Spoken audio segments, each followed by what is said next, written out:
સ્વાગત છે તમારું અમારી ચેનલ રસોઈ વિથ આરવીમાં। તો આજે આપણે બનાવીશું ભૂંગળા બટેકા।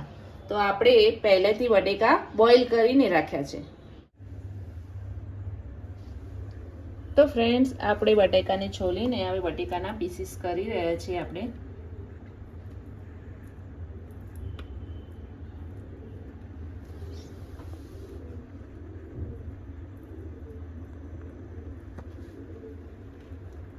ફ્રેન્ડ્સ, આપણે બટેકાના પીસીસ કરી દીધા છે।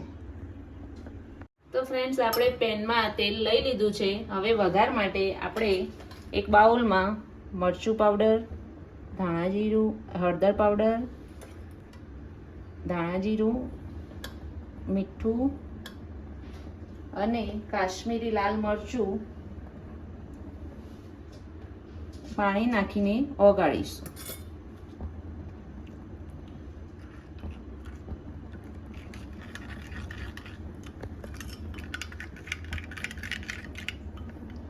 પછી આપણે એને આપણી પેસ્ટ બની ગઈ છે। તો હવે પેનમાં આપણે હિંગ નાખીશું અને આ જે પેસ્ટ બનાવી છે એ પેસ્ટને આપણે પેસ્ટને પેનમાં બરાબર શેકાવા દઈશું। બરાબર શેકાવા દઈને પછી આપણે બટેકા અંદર નાખી દઈશું। બટેકા અંદર પહેલા પેસ્ટને બરાબર શેકાવા દઈશું। તો આપણી પેસ્ટ શેકાઈ ગઈ છે। તો હવે બટેકાને અંદર આપણે નાખી દઈશું અને બરાબર મિક્સ કરી દઈશું અને એને બરાબર મિક્સ કરી દઈશું। મિક્સ કર્યા પછી આપણે એને કોથમીરથી ગાર્નિશ કરી દઈશું।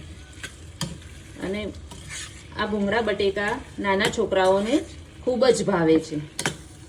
આપણા બટેકા સરસ થઈ ગયા છે। તો આપણે એને કોથમીરથી ગાર્નિશ કરી દઈશું। અને હવે ભૂંગળા બટેકા જોડે ખાવા માટે લસણની ચટણી બનાવીશું। તો આપણે હવે ભૂંગળા બટેકામાં નાખવા માટે હવે લસણની ચટણી બનાવીશું। તો એક ખલમાં આપણે લસણ 8 થી 10 કળી લસણ લઈ લીધું છે અને તેમાં જીરું, મીઠું નાખીને આપણે વાટી દઈશું। વાટ્યા પછી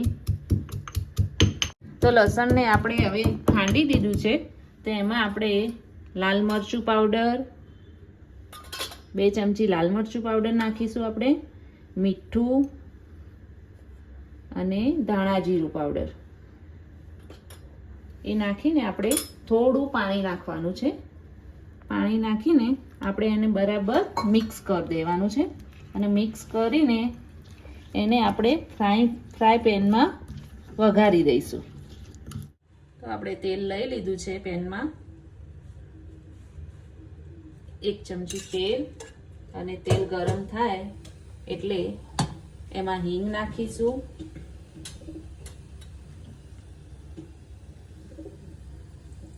હિંગ નાખ્યા પછી આપણે આ જે ચટણી બનાવી છે તેને આપણે નાખી દઈશું।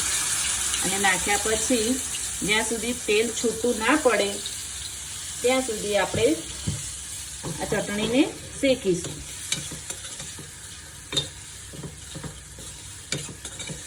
અને આ ચટણી ખાવામાં ખૂબ જ ટેસ્ટી લાગે છે।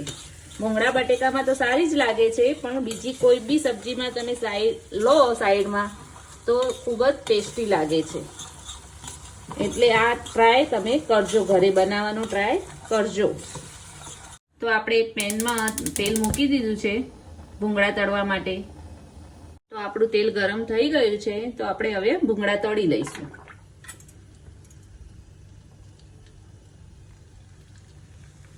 આ ભૂંગળા આપણે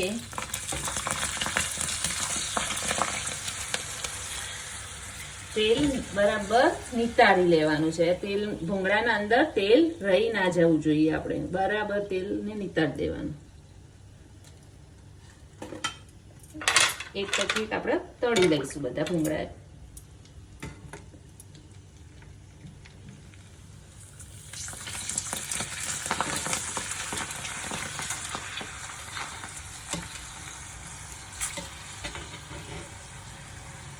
આવી રીતે બધું તેલ આપણે નિતારી દેવાનું ભૂંગળામાંથી, નહીતર અંદર બધા ભૂંગળામાં તેલ ભરાઈ જાય. તો ચલો આપણા ભૂંગળા બટેકા રેડી થઈ ગયા છે. તો આપણે એને સર્વ કરી દઈએ. સર્વ કરવા માટે આપણે સૌપ્રથમ પહેલાં બટેકા કાઢી દઈશું. બટેકા કાઢીને એના ઉપર આપણે લસણની ચટણી નાખીશું. લસણની ચટણીથી ખૂબ જ સરસ ટેસ્ટ આવે છે અને લસણની ચટણીથી ખૂબ જ સરસ ટેસ્ટ આવે છે અને ભૂંગળા આપણે મૂકી દઈશું. અને આ રેસીપી તમને પસંદ આવી હોય તો મારી ચેનલને લાઈક કરજો, શેર કરજો અને સબસ્ક્રાઈબ કરવાનું ભૂલશો નહીં.